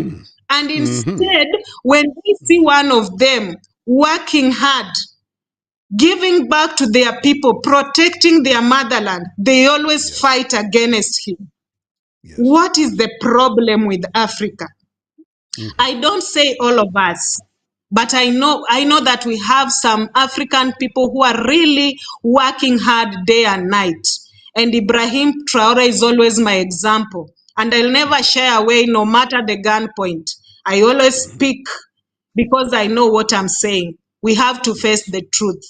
Can our leaders, including my own president, I will call him Honorable. I don't know whether to call him Honorable, but I'll call him today Mr. President. Thank you. Thank you. Let me Yes. just call him. Why can't he even see what is happening in Burkina Faso and just sit down? Because some years he was calling himself a Pan-African. But the actions, that's why the reason why I normally say that what comes out of our leaders' mouth with the action is totally different. But when you see Ibrahim Traore, the actions and what comes out of his mouth is matching 100%. So we need to ask even ourselves, the people who are listening to me. I know one day you will be leaders and you will make the same mistake. Can we have a way on how we can unite ourselves, we as Africans, and we can make decision on our own? Because most of Africans, they don't make their own decision. They rely on foreigners. And we have something called system. This system, I don't know what is hidden in this system, but it's really messing up with African leadership. And we have boundaries. I know I'll have time to talk about borders and everything.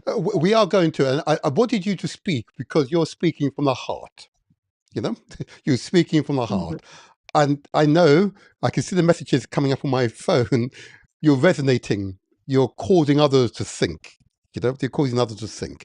So I don't need to speak. I do much what you're doing. You're doing an extremely good job at it. You're communicating, you're resonating with people of different levels. They understand what you're saying. Okay. But as I would say, of course, we need to translate these words into action. Yep. Because success is ours for the taking. That's why. Okay. So let me just probe you a little further on this course, because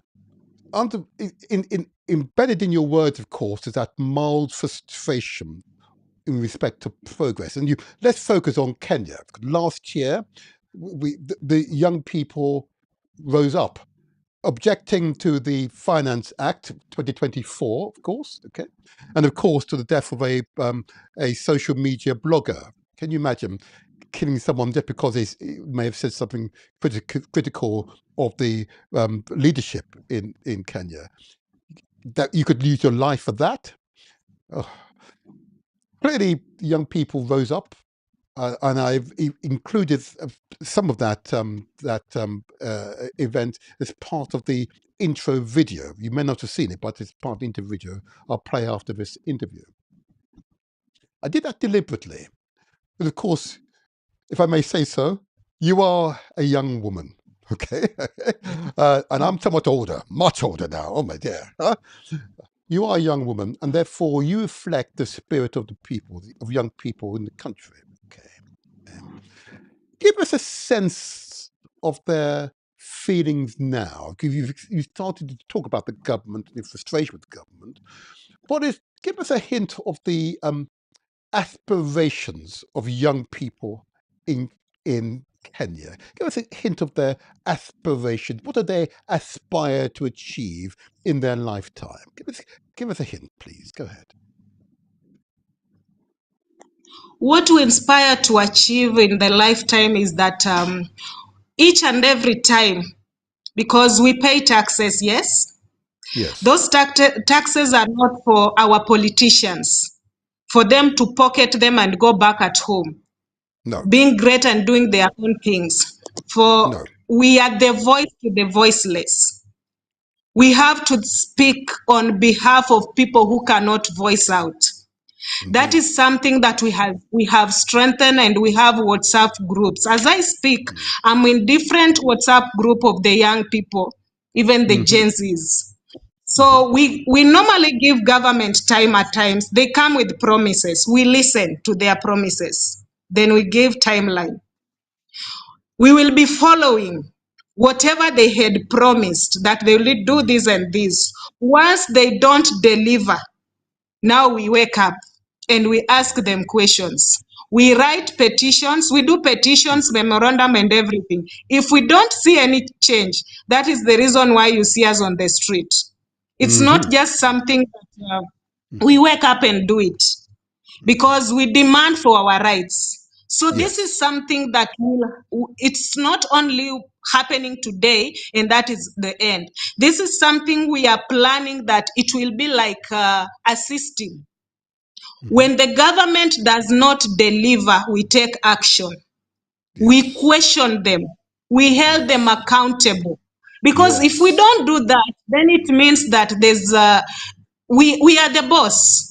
Yes. The government officials are not the bosses the way other people honor, respect them, even if they are looting properties, doing everything, and they are worshiping them as if they are worshiping their God. We are the boss. So we have to ask our workers, have they delivered?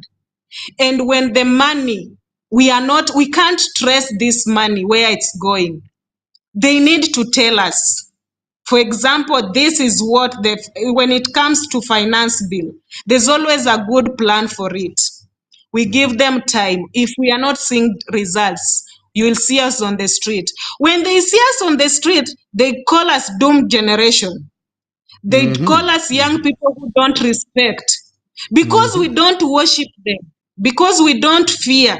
We can't bow down because of their threats. And you can see at times, I'll tell you this because I've seen it. Because when it calls to demonstration, I've been on the street several times, and even I have injuries, but I don't care. But I have also to protect myself. It is also my responsibility, because I believe that the world need me. And also the young people, they need me also, because I play also a role to make sure that our country is safe, our country is moving on well. So what normally happen when we go on the street, they always organize some things to make sure that now whatever we have, because let's just understand one another here. I am on the street with my phone, with a bottle of water, with the Kenyan flag. I don't have any other, and I don't have gun anywhere. I'm not armed in any way. Why are these people coming to kill us? Yes. You have seen young people on the streets in most cases. Have you ever seen them holding guns? No. Then if the government is doing what is right, why are they attacking them when these people are voicing out, just marching and demanding their rights? Then it means there's something that is not working somewhere, or there's something that is hidden. So we have to voice out. And I have seen several people, young people, when they are going on the street, some of them, they tell their families that, Mama, when you don't see me back, just understand that I'm a freedom fighter, and I'm fighting for the sake of my country, for the sake of the future generation. So when the government is armed, coming to kill such a person, or maybe threatening in a way that if we kill them, they will not speak out. And this is a person who has already prepared his own eulogy. He left it at home and he's on the street. So no matter how armed you are with your gun, even if you kill this person, it's somebody who has already decided that I'm not stepping back. If I die tomorrow, and they always tell us that when I die today, Lillian, when you remain, my spirit will be working in you.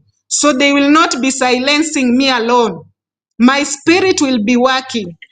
So as they shed blood, they are shedding the blood of the innocent people. And the same innocent people are not giving, they are not staying back. So the best way to do is not to be coward. Don't be a coward. It's not bad to speak out.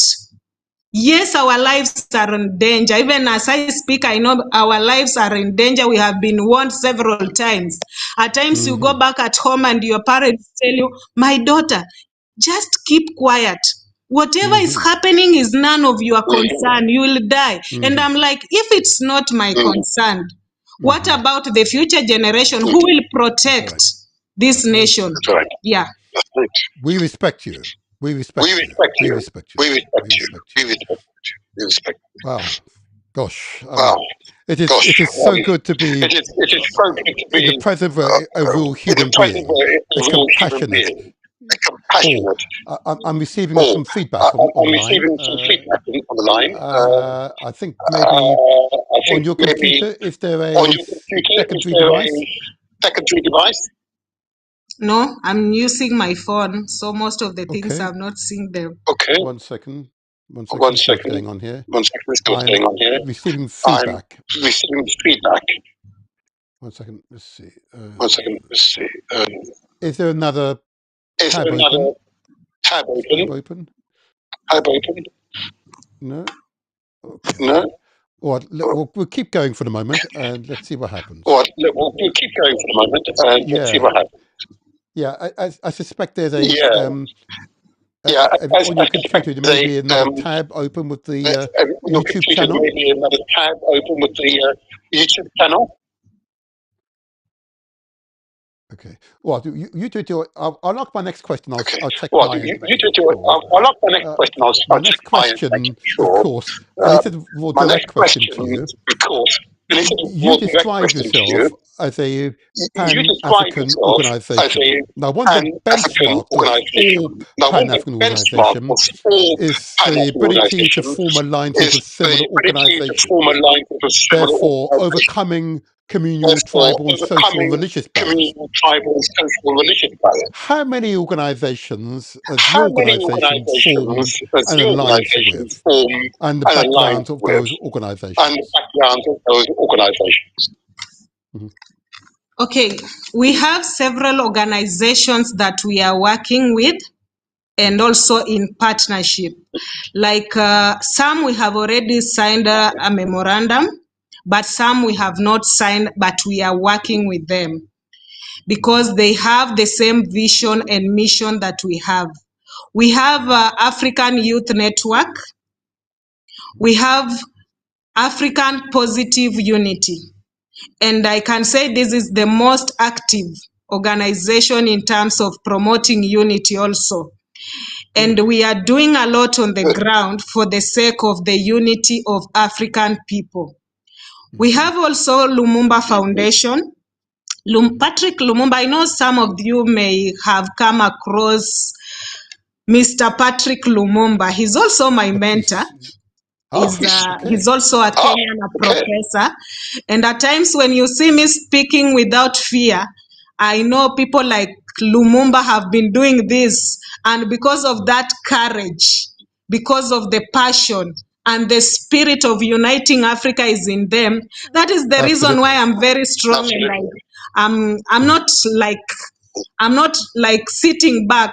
I have to speak with a lot of confidence and also do the same on the ground because I know that Africa is depending on me and all African people. And I have just to do something in my own way. So Lumumba Foundation, we have Kisumu Youth Watch Parliament, we have African Union, we have Accord, we have several organizations that they normally come so that we partner with them, even in terms of organizing activities, in terms of reaching out to the young people. I'm also a youth leader under East African Community, EAC. And recently you are seeing what is happening in Kenya is a neighbor to Tanzania. There is a day where the president of Tanzania just woke up and said something that really, it was something that it didn't go well with Kenyan youths. And also when our people, the activists were visiting Tanzania, what happened there. So something also I needed to make my people understand, and more so the young people, is that let's be very keen. Because at times we may be united in a way that when our leaders realize that, for example, the youths of Kenya, Uganda, Tanzania are united, they will come up with a way on how to divide us. Because they know when we are united, what we can achieve. So for them to continue maybe intimidating us, they'll come up with a way on how to divide us.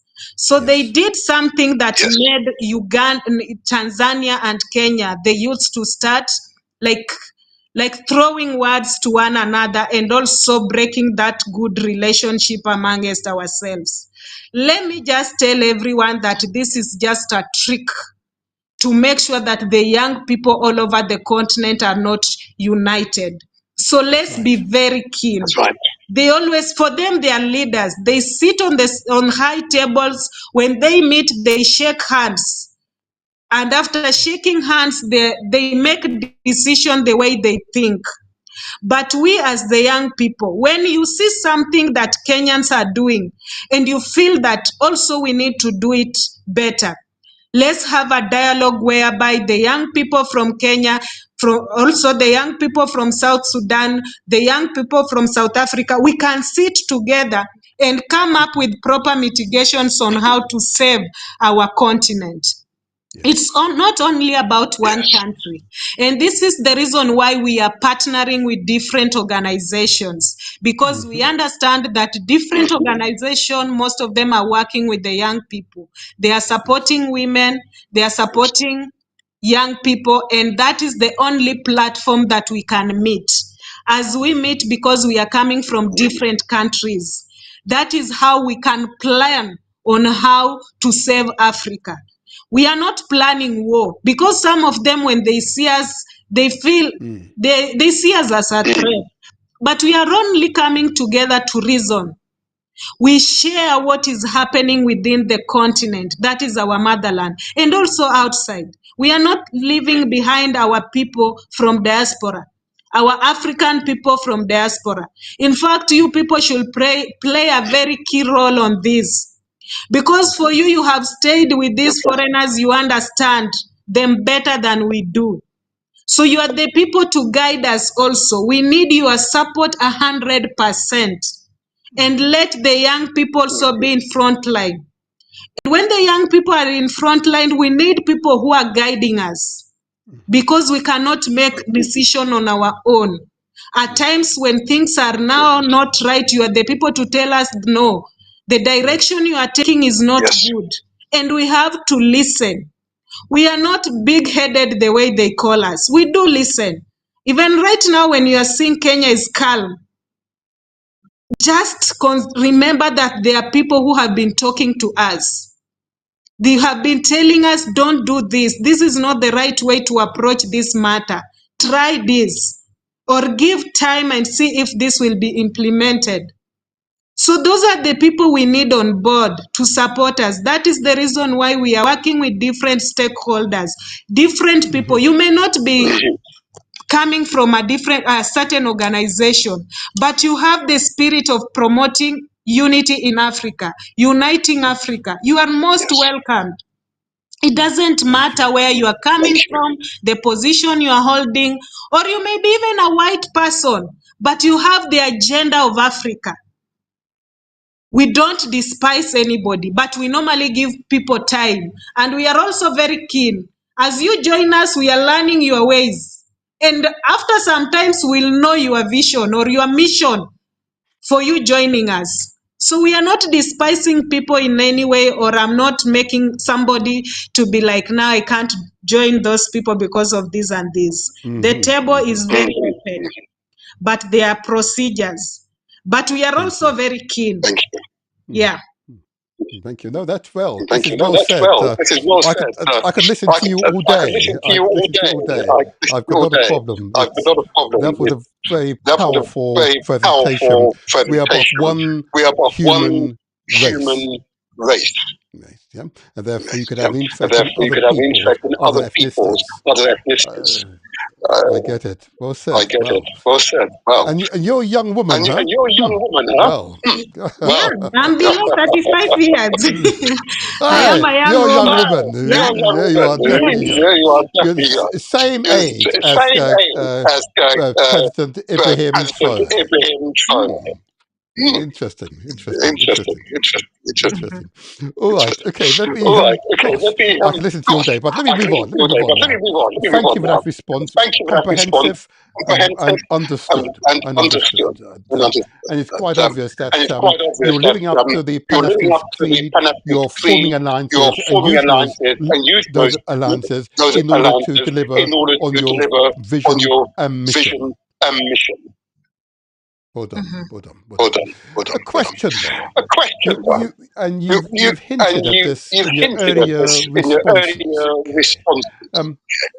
How do you settle How do you disputes settle disputes within your organization? That one is very key on how to settle disputes within our organization. The first thing, we have disciplinary committee. Okay. That is the first thing. Okay. Then we also have the office whereby we have the patron and people who are who have seen more than what we have seen. Those who have great experience on how to solve conflict in terms of also conflict management. Yes. And then here we have a team whereby when you do something that is not aligned with the organization's policy, or maybe somebody has offended you within the organization, and I can assure you that anytime you see glasses together, I always use that as an example. Don't expect that when you are removing one glass, or those glasses, it will reach a point where they will not be like hitting one another in a way. So that one is common. But this is how we solve our problems. The first thing we told our members that when Lillian has offended you, for example, me, reach out to Lillian. And when you see the issue is escalating in a way that you have tried to tell Lillian that this, whatever you are doing to me is not right, but you are not seeing any positive change, we have the next way to follow. Reach out to leaders. We have leaders who are in charge of solving minor problems. So call one person that you trust most and tell him that, or her, that this is the problem that we are having, but I've tried to reach out to my colleague, but it's like it's not working. When that problem again has not been solved, that is where now we raise our issue to disciplinary committee. These people are well qualified. They are well trained. They know how to solve conflict. They're in terms also of conflict management. And these people are the people who will help to solve this problem until the end. Then we also have mediators. I'm a mediator by profession also, me as Lillian. I know how to solve other problems, whereby now we have two different parties that they cannot agree. There is a way on how I can approach this issue professionally and make sure that at the end of the day, we are now living in harmony and unity. So basically, those are the ways that we solve our problem. We have never had a case where now the problem has escalated to a way that somebody is being reported to the police station. That one has never happened. But when it reaches a point whereby we have tried all means and nothing is working, there is a way on how also we go to the next level. But now that we are in charge of promoting unity, we cannot promote unity outside, and we can't do it inside. So that is the something that we focus so much to make sure that we promote peace amongst ourselves. And I normally tell my team that when there's a problem in the bedroom, first come up with the ways on how we can solve our problems in our own bedroom. Yes. Without maybe reaching out, because if also you are a man or a woman and you realize that your wife is you have a problem inside but your wife cannot tell you, but he's spreading everything outside, you will not be comfortable. So that is the example that I'm saying, that there is a way on how we solve our own problem in our own bedroom, that is within the organization. And we have been able to manage it very well. And I'm very grateful to the team. Yeah. Sorry, I just want to I'm just trying to check something here. I'm trying to check something here. I'm out. One second. We're just We're trying to resolve it. One second. There we go. Right, we're trying to resolve this echo on my end. It's not your end. We'll resolve it at some point. We'll resolve it at some point. Okay. Now, my next question for you, and thank you for that very comprehensive response. To what extent do women and girls join your organization?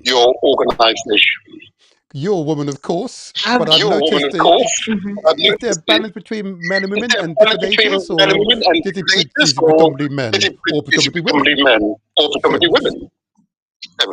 For us in organization, we are balanced in a way that we consider gender by all means, whereby when we do, sometimes the way we do, we go outside, like when we're having community engagements. When we tell you what we do as an organization, you realize that through that is the one way that will get some women and men that will be interested to join our team. And when they join, we have a procedure on on what is supposed to be done for you to be part of us. But for women, you know, in most African countries, we do things, we are doing something different in a way that women has been, when it comes to women, you realize that most of women have been left behind when it comes to decision making. Okay. There's this also a belief whereby people believe that women belongs to the kitchen. So you realize that at the end of the day, this has made most of the women within our community, that is Africa, most of them, they have something, they have lost, some of them, they have very low self-esteem. So what we do, we reach out to these women. And we have targeted group because we have been understanding a lot of history depending different community where they are coming from. Like from my community, I have been with the Maasai women from Turkana and other parts. You realize that most of them, they are not that very active when it comes to maybe doing something on the ground. They feel this one should be done by men. So we have been doing community sensitization so that people may understand that for women and men, we have equal responsibility to make Africa great. And women play a very big role. Because when it comes to family, the people who are spending most of the time, even with the children, even with the young people like me, most of the time we realize that most of them are spending time with their mothers. They are spending time with women. And there is a barrier that we are trying to break also in the community, whereby men have been feeling that when women are empowered, they are going to disrespect them. There's that fear within communities in Africa. So we are trying also to talk to our men or our fathers, our grandfathers and whatever, to understand that once a woman is empowered, the whole community is empowered. Let's give these women opportunity. Let's allow them also to this decision-making tables so that they can contribute also to the positive change to our motherland. So for me as a woman, when I get an opportunity to voice out, you can see what I'm doing. I am a woman. I'm not just a man, but I'm a woman. I'm someone's daughter. I'm a proud African woman. So when I'm voicing, I'm talking outside here, people should understand I'm doing it for the sake of women, so that people should also understand that there's something that women can do when they get that opportunity. Yes. So this is something that we need to protect. So within the organization, that is also our key role, to make sure that not all spaces only women are occupying. We also allow women to do something in the community. Because today when my mother tells me something, I will listen. When my dad tells me something, I will listen. And even if I am a child whereby I was very rude and everything, I'll ask myself, if mom can tell me this, dad can also tell me the same thing, then I need to do something.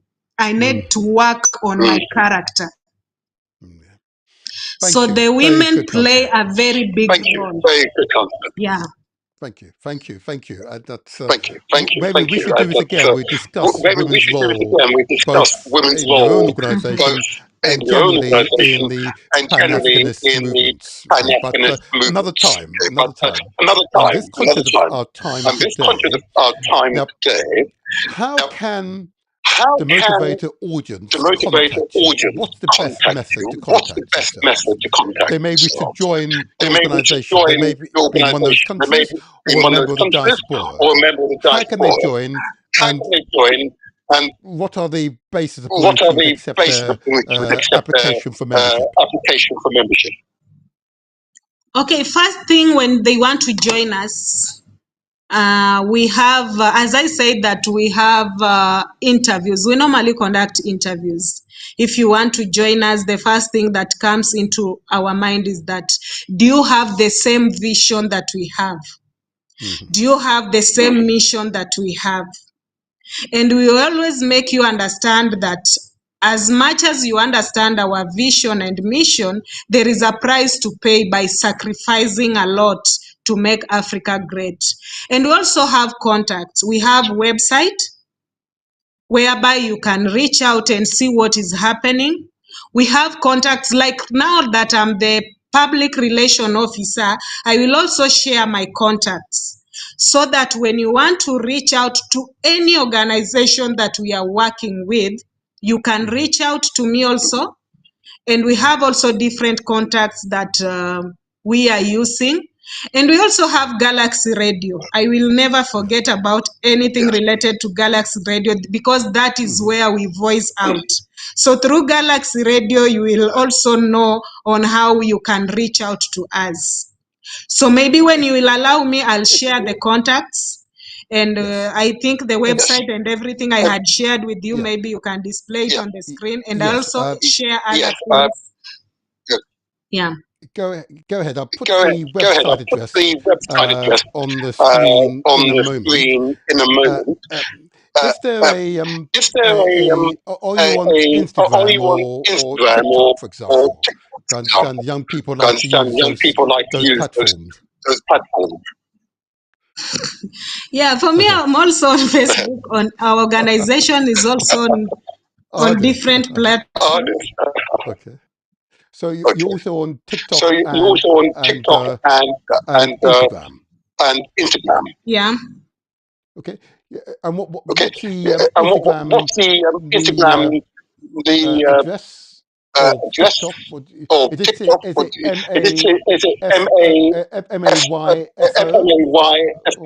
Yes.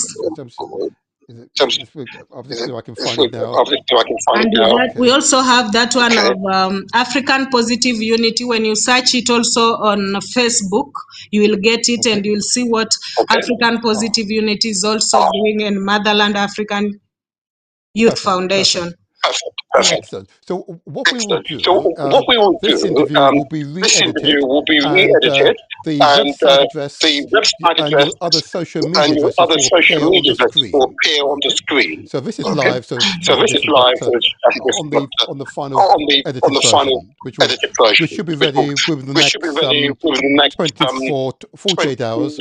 And 48 that hours. particular version And that particular will version also have will also have dubbing in French, dubbing in Spanish, French, and Spanish, Portuguese, and apparently, and Portuguese, also Yoruba apparently, and and also Yoruba and Swahili as well. Swahili as well. Yeah, and there is something also that I didn't mention. We also seek for financial support because it's very hard for us even to dig deep and also to implement whatever we are implementing on the ground successfully because of challenges in terms of finance. It's really also draining us aside. And also this issue of borderless Africa. It's something that needs to be handled. It's something that needs to be discussed with a lot of energy, and we need to emphasize on this. Yes, and I agree with you. It And I is agree with you. resource It is intensive, resource which is intensive. why Which I is was why really keen to I was understand really what keen to extent understand what extent Pan-Africanist Pan-Africanist organizations across the organizations continent across the continent collaborate. Because in collaborate. collaboration, But in you should be collaboration, able you to should have be economies able of scale to in have terms of economies of resources scale in required. terms of resources Because required. it's the same message Because you're it's the all same message you're all promoting, communicating, and therefore, communicating. if you And do it therefore, together, if you do it it will be together, less it will be financially less or resource financially intensive. or resource intensive. That's the advantage of That's the collaboration. advantage of But collaboration. as you But say, there are as you many say, who say there they are are many who Pan-Africanists, say they but are when it comes to Pan-Africanists, actually but when it sharing comes to actually resources, there sharing are some resources, challenges, there's some But challenges, don't worry, But we understand. oh, We well, understand. we understand. We understand. But we will give But promotion to we will you give promotion to you henceforth for the henceforth foreseeable for the future in foreseeable every future in episode every of the episode Motivator of Show. the Okay. Motivator Show. And I'll make a point of putting And up I'll make a your point of putting up website address your website and address your and email address your on email each of address our on podcasts each for of the our rest of this podcasts year. for the rest of this year. Wow. Thank you. It Thank is you our so privilege, much. our It is privilege, our our privilege, our privilege, our privilege, privilege. our privilege, our We're privilege. ready to We're close now. ready to close now. What is your What is closing your words closing to the words people? to the people? My closing words to the people is that let's support our own. Yes. Let's support Ibrahim Traore first Yes. with all Yes. our heart. Yes. Let's protect him because this man is a target. There is something in him that will save Africa. Yes. Then something else that let's be united, we as African people. And my appeal to people my fellow Africans from diaspora, let's support back at home.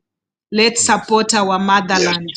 Let's make sure that we save our continent. And this can only happen when we support these movements. This can only happen if we see one another as brothers and sisters. It doesn't matter where somebody is coming from. Let's do it with all our heart. Let's make sure that we support our own African people with whichever ways we can. Sometimes the enemies come in between us because we are not stable in so many ways. That is the reason why they use whatever they have, they cash out, and we betray our own people. And I'm also telling my fellow colleagues and everyone who is listening to us that it may be tough today, but it will never be tough forever. We better sacrifice today for the future generation to smile. And we have to leave a legacy, a positive legacy behind for transforming Africa and making Africa great. Praise Jah. Thank you. Wonderful. I feel you. I feel you. Oh my gosh. Feel you. Oh my I have to be very I childish have now, to be and you very must childish forgive now, me. and you must I want to forgive me. clap you, I want and I to want to clap do my you, and I pirate will do technique, my but I pirate honestly, technique. But you have been an you have been outstanding an guest. Thank outstanding you. guest. Thank you. Thank you. Thank you. Thank you. Thank you. I'm grateful. Thank you. I will keep clapping you. I want you to hear those claps because it's really important. Yeah. Continue to feel it. I want you to hear it. Feel the energy. Feel the energy. Feel the energy. Thank you. Feel the energy. We are with you. We are with you. We are with you. Thank you. We are with you. Wow. Wow. Wow. The state of Pan-Africanism on the continent of Africa is in good hands. And to the next time we speak to you, and there will be a next time, live, stay safe, keep loving as you love, and never forget that we are always here with you. Thank you. Thank you. Good day to you. Thank you. Good day to you. Wow. Thank you. Wow. Whew. There you go. Oh, the echo is now gone. Oh, right. It wasn't my end. Okay. Whatever it was causing that. Anyway, I think that was, yes, my echo has now disappeared. Right then, there you go. So it wasn't my end. That was, again, an example of a woman who has put all in. She was an all-in woman. Okay? That's a type of human being we must protect. That's the type of human being. Her compassion was outstanding. Her intelligence beyond doubt. Yeah. Her determination without question. Her faith absolute. An outstanding human being. An outstanding human being. Praise Jah, Rastafari. I can say very little. I'm going to get her back in again and again if she permits me to do so. It's human beings like that why the Motivator Show exists. That's why we exist. That's why we exist. The Motivator Show exists because of human beings such as that. Okay, the gender is not important. It's her compassion, determination, that big vision. That's why I focus that question right up front. That big vision, and she understood the mission to engage people to deliver that big vision. That big vision is our vision. It is our vision for the future. It is our vision for the future. It is not one person's vision. It is our vision for the future. A united Africa, an Africa where we respect all ethnicities, where all the clans, all the tribes, all the ethnic groups hold hands in one and recognize their common identities. Okay? Where all religious organizations, religious groups, operate as a coherent whole, understanding, working together, never fighting against each other, working together is the only way forward. I'm truly privileged to have been amongst such a human being. She is truly outstanding. And if you missed the first part of this interview, of course, this is on YouTube, of course. Go back there and please re-listen to it. Watch it carefully, slowly, so you absorb every word that was being said, okay? And please don't leave us without giving us either a thumbs up, be grateful, or leaving a comment in the comment area. Or if you haven't subscribed, it's free. Subscribe. What it does, it tells the YouTube algorithm that this particular transmission is one that is favored by the audience, okay? And it's worthy of being pushed to other peoples who are subscribed to YouTube, okay? Which I understand 1 billion or so, okay? Or which there are a few 100 million Africans who have subscribed. It's free. It is absolutely free. Do so. And we can spread the word. We can spread the word. And together, we will together make the difference. Together, we'll make the difference. each of your individual actions add up and create an enormous wave for change. You are the change makers. You are the agents for change. Yeah? It is our responsibility to ensure a better world for our children and our children's children. It is our present responsibility to do so. We are the custodians, the guardians of the present, and therefore we need to do a good job to do so. And with human beings such as Lillian, success is ours for the taking. It's the Motivator Show. That's why we're here. Whoa, I've got goop pimples all over my body. Listen to that wonderful human being. Yeah, truly a true human being. Yeah, don't listen to those capitalists. Don't listen to those who are just full of greed and suggest that we've got to look out for ourselves first. No, we've got to look out for our neighbours, our brothers and sisters first, because they in turn will take care of us. That's the way civilization actually works, where people come together, take care of each other, and through that collaboration, we build buildings which are much greater and heavier than ourselves. Yeah, we come up with inventions which are way beyond our initial thought by grouping our thoughts together. We come up with ideas, new ways of delivering and improving our lives and supporting the environment. And together we will transform the world. And that's the vision for all human beings, regardless of ethnicity. For all human beings, working together, we can transform the world.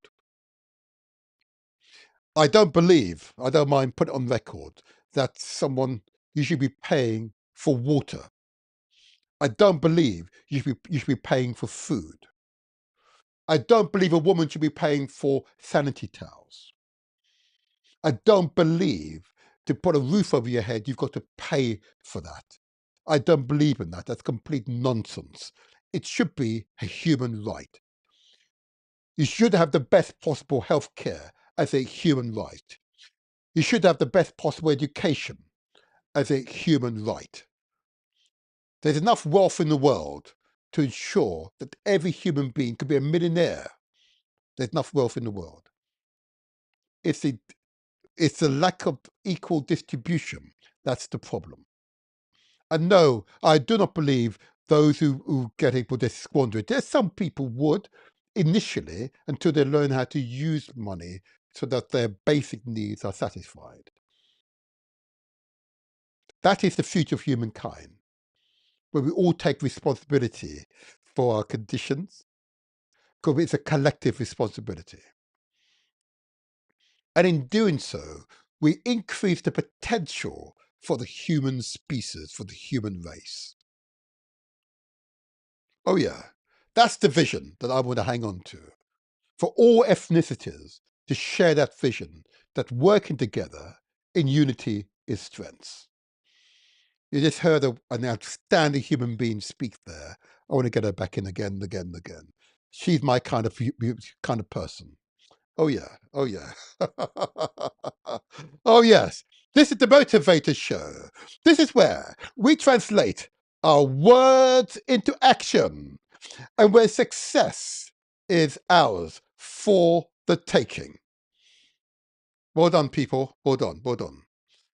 And if in doubt, ask questions. And those of you who wish to join us and visit Burkina Faso, okay, I'll put the details on the screen again. It's really important. We want to hear from you. We want to take 300 of you together. We've got over 200 commitments. We want to get up to 300, okay? So here we go. I'll put it on the screen for you now. Here we go. Right, there we go, and there we go. There we go. There are the details. If you wish to join and be a part of the Motivator Show delegation to Burkina Faso, we're going on the 26th of January 2026 to the 9th of February 2026, okay? And what we need you to confirm is your name, your address, and a telephone number, okay? And send your emails to the following email address. The future is Burkina Faso @outlook.com. There's no space, of course.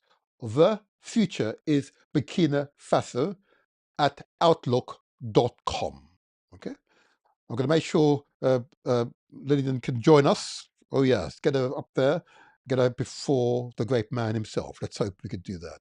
And with the support of people such as Chief Abundance, who we had on our last podcast, okay, a success is assured. Okay, and Chief Abundance, I'll contact you after this show. We made some progress as to your more recent communication sent to me. So let's move forward. We're moving with intent. Success is ours for the taking. Okay, send your emails, get it off to us. Let's make this happen. But don't go just yet. For those of you who missed our intro video, which is jam-packed full of useful information, I urge you to stay on and watch it. I think you'll enjoy it. You'll find it a stimulating experience. So, until the next time, I remain the motivator.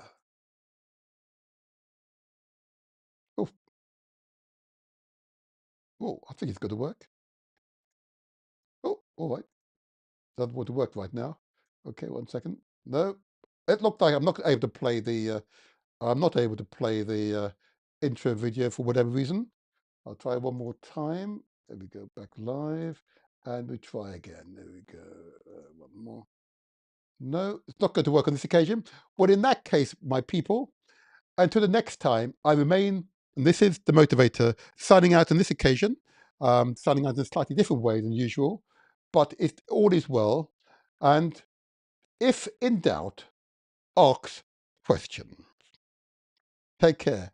Be good to yourself. Be good to your family. Be good to your peoples. Take care.